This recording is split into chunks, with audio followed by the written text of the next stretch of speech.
ನೋಡಿ, ಸರ್ಕಾರ ಹಸಿ ಹಸಿ ಸುಳ್ಳುಗಳನ್ನು ಮಾತಾಡ್ತಾ 2 ವರ್ಷ ಸಿದ್ದರಾಮಯ್ಯನವ್ರ ಸರ್ಕಾರ ಮುಂದುವರಿಯಿತು.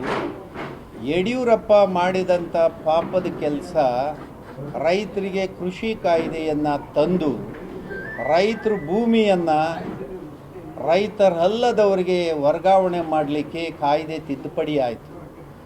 ಇದನ್ನು ನಾನು ಬಂದು 24 ಗಂಟೆ ಒಳಗಡೆ ರದ್ದು ಮಾಡ್ತೀನಿ ಅಂತ ಹೇಳಿದಂಥ ಸಿದ್ದರಾಮಯ್ಯ ಮಾಡಲಿಲ್ಲ. APMC ಕಾಯ್ದೆಯನ್ನು ರದ್ದು ಮಾಡ್ತೀವಿ ಅಂತ ಹೇಳಿದರು. APMC ಕಾಯ್ದೆ ಬೈಪಾಸ್ ವಿಲ್ ಆಗೇ ಇದೆ.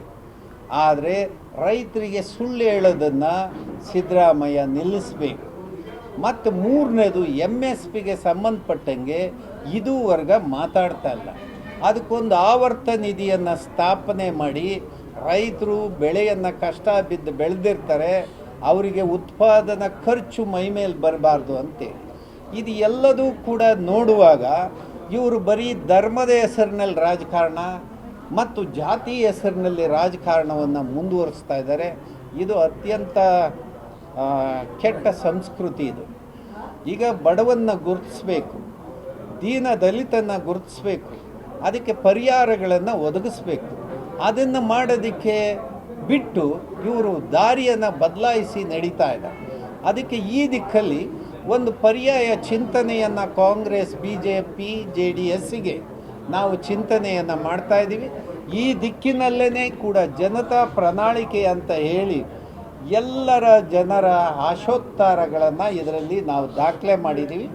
ಈ ಸಮಸ್ಯೆಗೆ ಪರಿಹಾರ ಕೂಡ ಇದರಲ್ಲೇ ಇದೆ.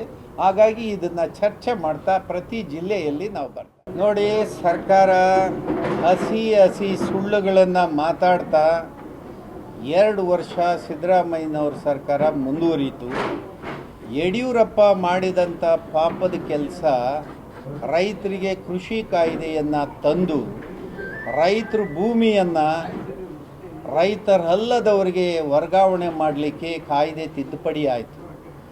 ಇದನ್ನು ನಾನು ಬಂದು 24 ಗಂಟೆ ಒಳಗಡೆ ರದ್ದು ಮಾಡ್ತೀನಿ ಅಂತ ಹೇಳಿದಂಥ ಸಿದ್ದರಾಮಯ್ಯ ಮಾಡಲಿಲ್ಲ.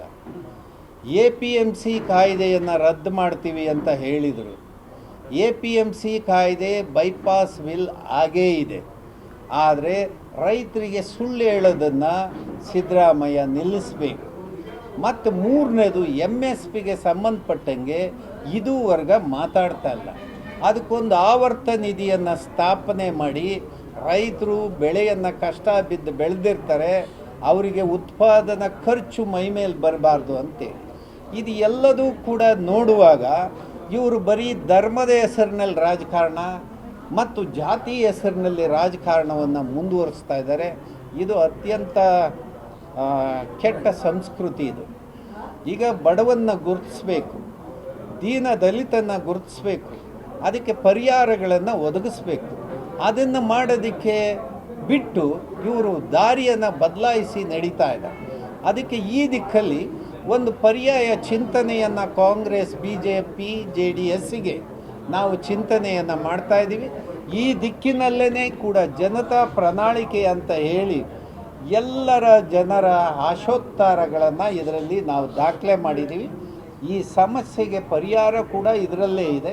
ಹಾಗಾಗಿ ಇದನ್ನು ಚರ್ಚೆ ಮಾಡ್ತಾ ಪ್ರತಿ ಜಿಲ್ಲೆಯಲ್ಲಿ ನಾವು ಬರ್ತೀವಿ.